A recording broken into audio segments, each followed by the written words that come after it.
Welcome to Manny's TV Talk, where we will talk about all of our favorite reality TV shows and news surrounding them. Grab a snack, a drink, and get comfortable because this starts now.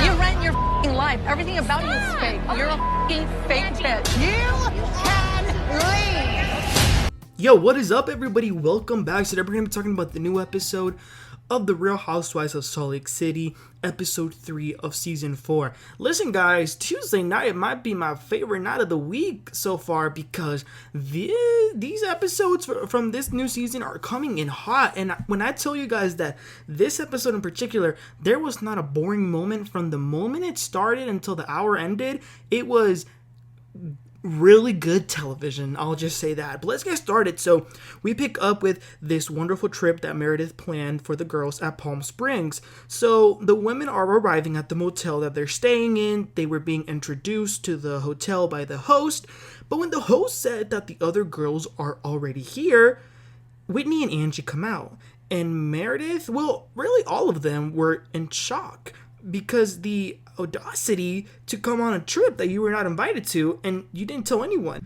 So they didn't know Whitney was gonna be there, and they certainly didn't know that Angie was gonna be there. So the girls get their rooms and Lisa goes out to the pool with Angie and Whitney. She's probably the only one that was happy to see Angie. So it's the three of them, and they're talking about Meredith, who, according to Angie, wants to ice her out, and she's so rude, and the other two are agreeing with her. In the meantime, Meredith had to leave her room to go to Heather's, and she had no other choice but to pass through where the three girls were sitting, and it was the most awkward moment. But in Heather's room, they both, Meredith and Heather, are surprised, but Meredith says that she's going to try to not let it bother her. So after they settle in, the girls get some lunch. Mary Cosby, by the way, was being full Mary Cosby. Like, she said, "Who is Angie?" And when Angie was trying to talk to her and inviting her, Mary was like, "Don't talk to me. I don't want to sit with you. I wasn't talking to you." Really funny. So Meredith had actually gotten gifts for everyone, but obviously Angie didn't get one because she wasn't supposed to be here. So she gives them all the gifts, and then Meredith says that she has an activity planned out. They will be pairing up to go shopping, and in these pairs they will be picking out outfits for each other, and those outfits will be the same outfits they wear for dinner. So the pairs will be Meredith and Lisa, Heather and Whitney, and Mary and Monica. And Meredith says, "Angie, I didn't know you were coming, so you can go with Whitney or go with yourself, whatever you want." And Angie says, "Well, I'm happy you even acknowledged me. I'm here after you were being rude." And Monica says out loud, "Wow, coming right out of the gate. She's coming in sassy."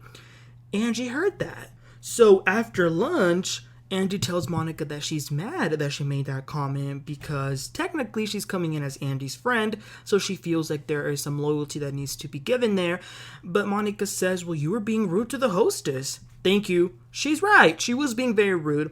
Anyway, the ladies go shopping.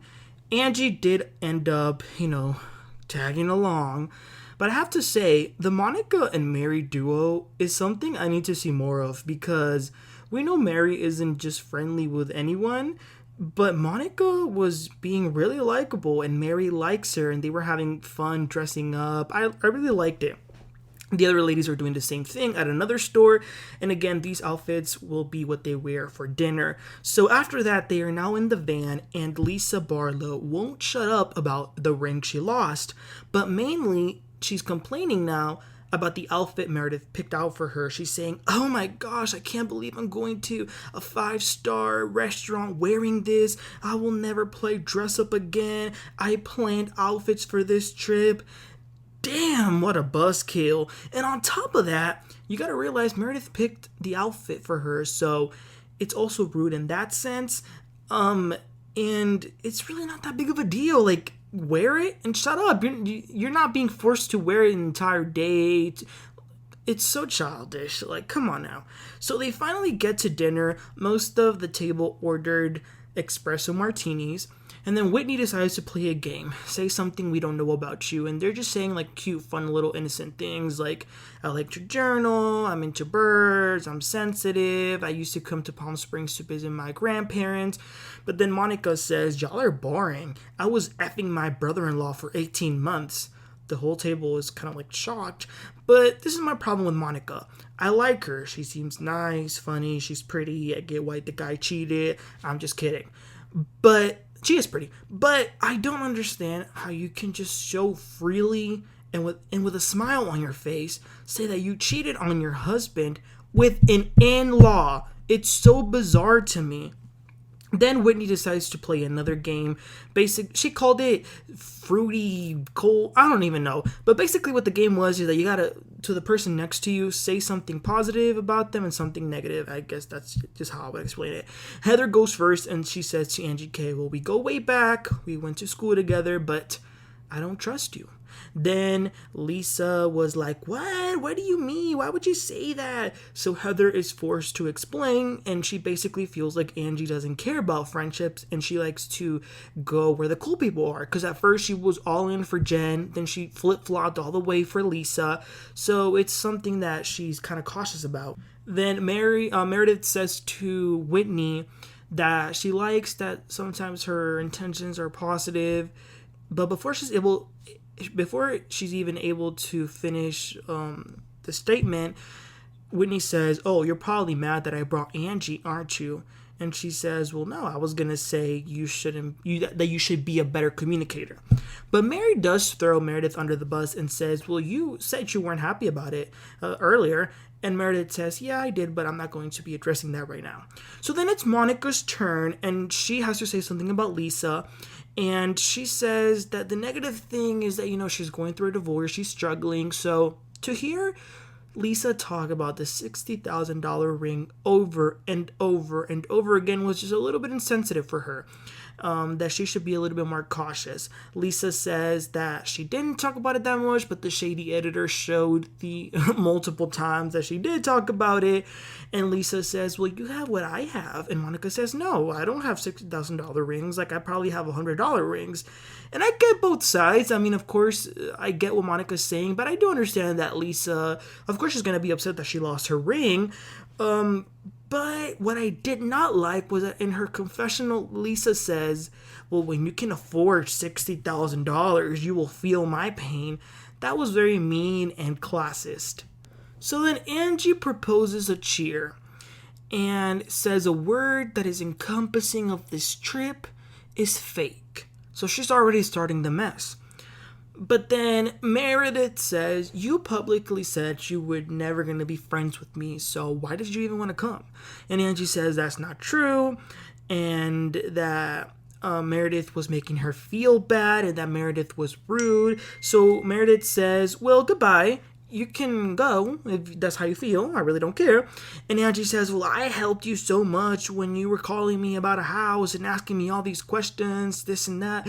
And Meredith says, I will write you a check for your hour. Goodbye. Good night. You can excuse yourself. But then Angie starts going low and taking some dabs and says, all of your jewelry and all your clothes is dusty. Everything about you, everything you own, everything around you is fake. So Meredith screams, you can leave. And she even gets up and asks a poor waiter to take her out. But that poor waiter was not, that was a waiter. That was not a security guard. But I appreciated the effort. But here's the thing. Something was going on with Meredith. She was a little bit tipsy. But then she started talking about disabilities and something about kids that are starving. And she starts to cry. She starts speaking in about 5 different accents. I was expecting her to speak in tongues at that point. So Lisa takes Meredith out, tries to calm her down, but Meredith says, does she want me to go there with her husband? We can do that. Don't F with me. Tell her to F off. I will say that when Meredith was saying all of that, you could see in Lisa's face that she knows exactly what Meredith is talking about, but Lisa is on Angie's side. They go back to the table. Angie tries to talk to Meredith again, but she begins to cry again, so they decide to leave. In the van, poor Meredith is still going through it, and she does say that there is something very personal going on with some personal friends, and of course that explains all the tears and why she was feeling like that. And as she says that vulnerable, emotional, personal thing, what does little no good girl Whitney say? I think it's a convenience thing. Every time I talk to Meredith, she always says something is going on with her. How rude and inconsiderate and just, I don't even know, like that. Why would you say that? So they get to the house and Meredith immediately walks out. I'm glad that Mary called out Whitney. She says, Whitney, you need to grow up. You didn't have to say anything. Own yourself. Who even are you? And Mary, you guys, this got personal. Mary says, you went to the dirt with me. You called me and my husband predator. You told the group you wanted to take me down. It was bad.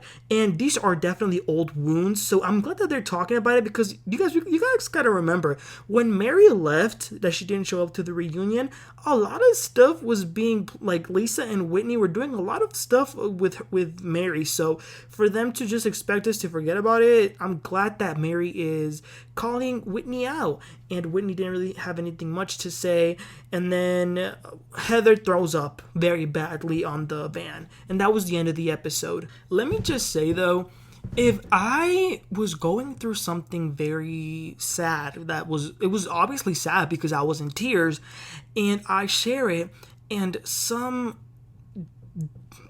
bimbo is telling me that I'm not being truthful and that whatever I'm saying is not true and that it doesn't matter, I'm sorry, but Jen Shah wouldn't have been the only one who got arrested on this Salt Lake City Housewives, because I would have thrown Whitney. I don't know what I would have done, but that's not okay. And I blame 99% of the problems in Salt Lake City on Whitney Rose, because she is a little pot stirrer. She likes to throw the rock, hide her hand, and she is a problem. And the thing about it is, how can you be so damn messy and so damn boring at the same time? She's made history with that. But anyway, you guys, next week, it's gonna get bad. It's gonna get very ugly with Meredith and Whitney. So I hope that she can shut her down. But as far as this episode, you guys, what were your thoughts? Did you enjoy it as much as I did? As I said, I think that Salt Lake City is very good right now. People need to start watching it. So what were your opinions about what happened? What are your opinions about Meredith, Angie, Lisa, Monica, Mary, Whitney, and Heather? Let me know. Please don't forget to like and subscribe, and I'll catch y'all next time. You'll have a great one. Bye.